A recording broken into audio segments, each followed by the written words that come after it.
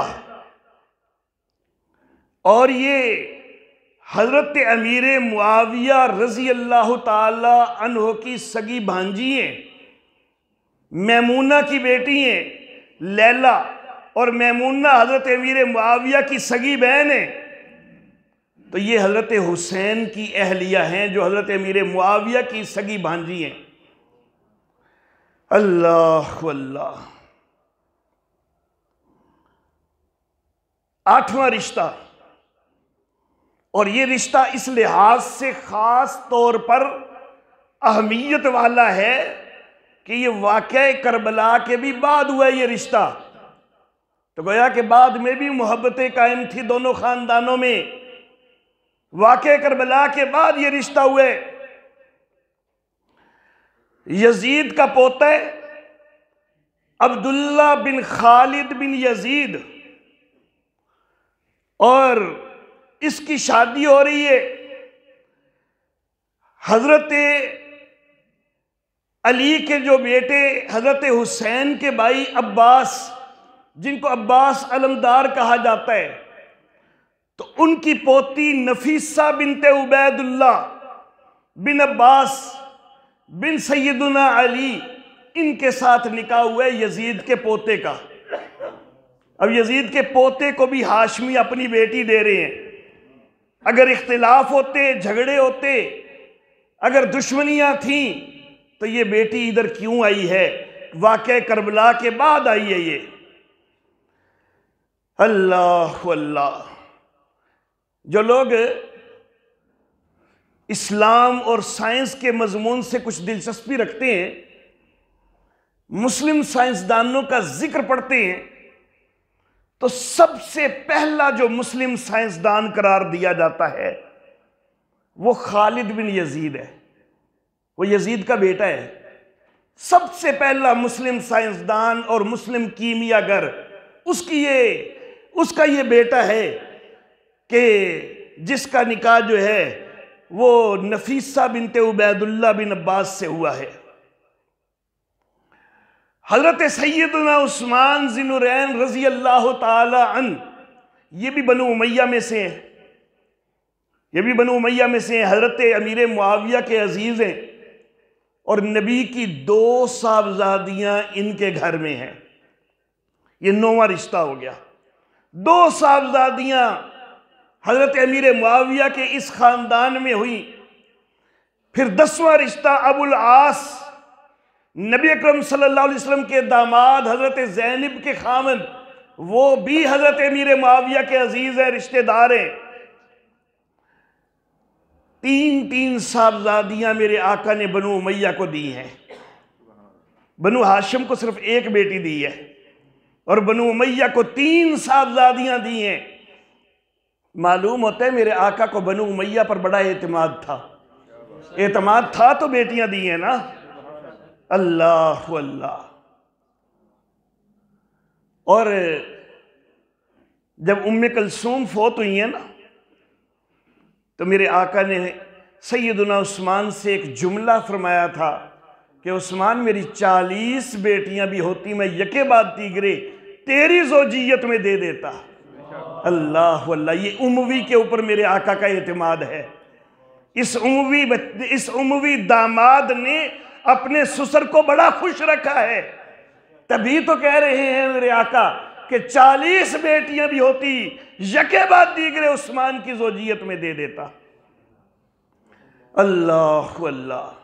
حضرت عثمان غنی رضی اللہ تعالی عنہ، ان کو ذی النورین کہا جاتا ہے کہ نبی کی 2 بیٹیاں ان کے گھر میں ہیں، اور میں کہا کرتا ہوں کہ عملی طور پر اگرچہ ذی النورین ہیں لیکن حکماً ذی الانوار ہیں۔ ذی الانوار ہیں کہ 2 سے بھی زیادہ بیٹیوں والے، کیونکہ نبی اکرم صلی اللہ علیہ وسلم کی اور بیٹیاں بھی ہوتی تو انہی کے نکاح میں آنی تھی۔ 10 رشتے ہو گئے۔ 11واں رشتہ نبی اکرم صلی اللہ علیہ وآلہ وسلم کی پھپھی ہیں، حضرت علی رضی اللہ تعالی عنہ کی بھی پھپھی ہیں، ام حکیم البیضاء، ان کی بیٹی عروہ ہے، اور یہ اموی خاندان کے حضرت عثمان غنی رضی اللہ تعالیٰ عنہ کی والدہ ہیں۔ حضرت عثمان کے والد عفان سے ان کا نکاح ہوا ہے، تو یہ بھی بنو امیہ کے گھرانے میں بیاہی گئی ہیں۔ ہاشمیوں کی بیٹیاں بنو امیہ کے گھرانے میں بڑی نظر آ رہی ہیں، یہ بھی ہاشمیوں کی بیٹی ہے اور بنی امیہ کے گھرانے میں بیاہی گئی ہے۔ 12واں رشتہ جعفر طیار رضی اللہ تعالی عنہ، ان کی پوتی ہیں ام کلثوم بنت عبداللہ بن جعفر طیار، اور ان کی شادی ہوئی ہے حضرت عثمان کے بیٹے ابان کے ساتھ، تو یہ ہاشمی بیٹی بھی امویوں کے گھر گئی ہے۔ 13واں رشتہ، اور اس خاتون کا رشتہ کہ جس کے نام سے بڑے دوہے گھڑتے ہیں، سکینہ بنت حسین، حضرت حسین کی بیٹی صاحبزادی سکینہ، ان کا نکاح حضرت عثمان کے پوتے سے ہوا ہے، حضرت زید بن عمر بن عثمان، اور ہوا بھی واقعہ کربلا کے بعد ہے۔ واقعہ کربلا کے بعد امویوں کے گھر میں جا رہی ہے یہ بچی۔ 14واں رشتہ سکینہ کی دوسری بہن فاطمہ، اور ادھر حضرت عثمان کا دوسرا پوتا عبداللہ بن عمر بن عثمان، اس کے ساتھ اس کا نکاح ہوا ہے، اور یہ بھی واقعہ کربلا کے بعد۔ 15واں رشتہ سیدنا حسن کے پوتی ہے ام القاسم بنت حسن بن حسن، حضرت حسن کا بیٹا، اس کا نام بھی حسن ہے، اور اس کی بیٹی ہے ام القاسم، اور اس کا نکاح حضرت عثمان کے پوتے سے ہوا ہے، مروان بن ابان بن عثمان سے۔ 15 رشتے میں نے گنوائے کہ جو ان دونوں خاندانوں کے آپس میں ہیں، اور یہ میں نے صرف وہ گنوائے ہیں کہ جو حضرت امیر معاویہ یا حضرت عثمان غنی کے قریب کے ہیں۔ اگر دور کی طرف چلا جاؤں تو اور بھی بڑے سارے رشتے ہیں۔ اللہ اللہ۔ اب میں ایک اور تناظر میں آنا چاہوں گا۔ ایک رشتے ہیں یہ جو کہ نکاح کے تعلق کے ساتھ ہوئے ہیں، اور ایک ہیں روحانی رشتے۔ اللہ اللہ۔ امیر معاویہ روحانی بیٹے ہیں میرے آقا کے، امیر معاویہ روحانی بیٹے ہیں میرے آقا کے، امیر معاویہ کے امام ہیں میرے آقا محمد عربی صلی اللہ علیہ وآلہ وسلم، اور انما المؤمنون اخوہ، مومن آپس میں بھائی بھائی ہیں۔ سیدنا علی روحانی بھائی ہیں حضرت امیر معاویہ رضی اللہ تعالی عنہ کے۔ جنگ ہو گئی نا، غزو جس کو جنگ صفین کہا جاتا ہے، حضرت امیر معاویہ اور حضرت علی کے درمیان جنگ تک بھی نوبت پہنچ گئی۔ اس کی تفصیل کرنے لگ جاؤں تو بڑی دور کی بات ہو جائے گی، لمبی بات ہو جائے گی، اس طرف میں نہیں جانا چاہوں گا۔ صرف مختصر اتنا کہنا چاہوں گا کہ قاتلین عثمان نے غلط فہمیاں پیدا کر کے یہ جنگ بپا کروا دی تھی۔ جو قاتلین عثمان تھے، یہ ساری کارستانی ان کی تھی۔ 2 مہینے فوج آمنے سامنے کھڑی رہی ہے، صلح کی باتیں ہوتی رہی ہیں، لیکن پھر انہوں نے کروا کے چھوڑی یہ جنگ۔ بہرحال وہ ایک دور لمبا موضوع ہے، دور کی بات ہے۔ جنگ ختم ہو گئی۔ اس کے بعد سیدنا علی المرتضی رضی اللہ تعالی عنہ خط لکھ رہے ہیں، اور کتاب میری نہیں، تیری کتاب نہج البلاغہ، اس کے اندر یہ مکتوب موجود ہے، میں اپنی کسی کتاب کا حوالہ نہیں دے رہا۔ سیدنا علی کیا کہتے ہیں؟ حضرت امیر معاویہ کو اپنا روحانی بھائی تسلیم کرتے ہوئے کہتے ہیں وَكَانَ بَدُو أَمْرِنَا، ہمارے معاملے کا آغاز کچھ یوں ہو گیا، أَنَّ الْتَقَيْنَا وَالْقَوْمِ مِنْ أَهْلِ الشام، کہ ہمارا اور اہل شام کے کچھ لوگوں کا جھگڑا ہو گیا، وَالظَّاهِرُ أَنَّ رَبَّنَا وَاحِدٌ، اور یہ بات تو ظاہر ہے کہ ہمارا رب ایک ہے، وَنَبِيَّنَا وَاحِدٌ، اور ہمارا نبی ایک ہے، وَدَعْوَتَنَا فِي الْإِسْلَامِ وَاحِدَةٌ، اور اسلام کی ہماری دعوت ایک ہے۔ اللہ اللہ۔ اور پھر اگلے الفاظ بڑے قابل غور، میرے وہ ایسے بھائی ہیں، میرے ایسے روحانی بھائی ہیں کہ لا نستزیدہم فی الایمان باللہ وتصدیق برسولہ، ہم اپنے آپ کو اللہ پر ایمان کے معاملے میں، اللہ کے نبی کی تصدیق کے معاملہ میں کوئی ان سے بڑھ کر نہیں قرار دیتے، وَلَا يَسْتَزِيدُونَنَا، اور نہ وہ اپنے آپ کو کوئی ہم سے بڑھ کے قرار دیتے ہیں، ہم اور وہ برابر ہیں ایمان میں، وہ میرے مومن بھائی ہیں۔ اللہ اللہ۔ اور حضرت امیر معاویہ رضی اللہ تعالی عنہ وہ اس ایمانی بھائی چارے کا اظہار کیسے کرتے ہیں؟ اللہ اللہ۔ فوجیں آمنے سامنے ہیں، فوجیں آمنے سامنے ہیں، ایک دوسرے کے مقابل ہیں۔ رومی حکمران کو پتا چلا سیدنا علی اور سیدنا معاویہ ان کی فوجیں آمنے سامنے ہیں، جنگ کے لیے تیار ہیں۔ اس نے سوچا کہ بڑا موقع ہے، بڑا موقع ہے، چڑھائی کر دیتا ہوں۔ فوج اکٹھی کرنی شروع کر دی رومی حکمران نے۔ حضرت امیر معاویہ رضی اللہ تعالیٰ عنہ کو پتا چلا کہ رومی بدبخت حکمران وہ فوج اکٹھی کر رہا ہے کہ یہ اس موقع پر چڑھائی کر دے، تو حضرت امیر معاویہ رضی اللہ تعالی عنہ نے خط لکھا اس رومی حکمران کو، اور اس خط میں لکھا واللہ لئن لم تنتہی وترجع الی بلادک، اللہ کی قسم اگر تو باز نہ آیا اور اپنے شہروں میں واپس نہ ہوا، یا لعین، اے ملعون۔ یہ حضرت امیر معاویہ کی جرت ہے، وقت کی سپر پاور جس کو سمجھا جا رہا ہے اس کو خطاب کر کے کہہ رہے ہیں یا لعین، اے ملعون، تو اگر واپس نہ گیا لَأَسْتَلِحَنَّ أَنَا وَابْنُ عَمِّي عَلَيْكَ، تو میں اور میرا چچا زاد بھائی یعنی حضرت علی ہم آپس میں تیرے خلاف یقیناً صلح کر لیں گے، وَلَأُخْرِجَنَّكَ مِن جَمِيعِ بِلَادِكَ وَلَأُذِيقَنَّ عَلَيْكَ الْأَرْضَ بِمَا رَحُبَتْ، خیال کر تو ہمارے علاقے پہ چڑھائی کی کئی باتیں کر رہا ہے، ہم تجھے تیرے اپنے شہروں سے بھی نکال کے بھگا دیں گے، اور زمین کی وسعتوں کے باوجود، زمین کی کشادگیوں کے باوجود تیرے لیے زمین تنگ کر کے رکھ دیں گے۔ اللہ اللہ۔ شان محمد مصطفیٰ، عظمت صحابہ، کردار صحابہ، سیاست امیر معاویہ، کافروں پہ حاویہ، کافروں پہ حاویہ، نعرہ تکبیر۔ اللہ اکبر۔ یہ میرے محترم احباب، اب ایک آخری بات،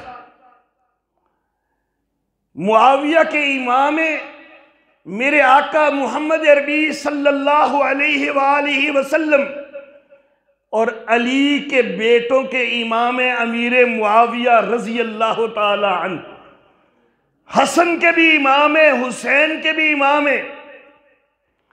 اللہ رب العزت نے فرمایا کہ وَإِن طَائِفَتَانِ من المؤمنین اقتتلوا فاصلحوا بینہما، مومنوں اگر دو گروہ مسلمانوں کے آپس میں جھگڑ پڑے ان کے درمیان صلح کروا دیا کرو۔ اور میرے آقا نے سیدنا حسن رضی اللہ تعالی عنہ ان کے متعلق فرمایا کہ ان ابنی ھذا سید یصلح اللہ بہ بین فئتین عظیمتین من المسلمین، میرا یہ بیٹا سید ہے، اللہ اس کے ذریعے مسلمانوں کے دو عظیم گروہوں کے درمیان صلح کروا دیں گے۔ فئتین عظیمتین فرمایا ہے، اور من المسلمین فرما کے سرٹیفکیٹ جاری کر دیا ہے کہ معاویہ بھی مسلم ہے، ان کا لشکر بھی سارا مسلم ہے۔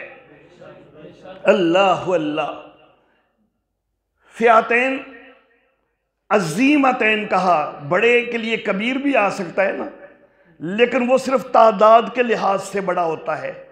عظیمتین عظمتوں کے لحاظ سے بڑے ہوتے ہیں، یہ عظمتوں کے لحاظ سے دو بڑے گروہ ہیں۔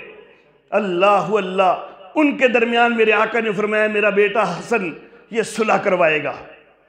اور حضرت حسن رضی اللہ تعالیٰ عنہ پھر اس پیشین گوئی کو پورا کرنے والے بنے، خود گئے حضرت امیر معاویہ رضی اللہ تعالیٰ عنہ کے پاس، صلح کے لیے خود گئے۔ میرا اعتقاد ہے کہ نبی کا نواسہ اگر حضرت امیر معاویہ کو پیغام بھیجتا، خط لکھتا کہ صلح کرنی ہے آپ آئیں، صلح کرنی ہے آپ آئیں، سیدنا معاویہ کو کبھی جرت ہی نہ ہوتی کہ وہ انکار کر سکتے، وہ یقین نہ لاتے، وہ یقین نہ لاتے نبی کے نواسے کو وہ انکار کر سکتے تھے، کبھی انکار نہیں کر سکتے تھے۔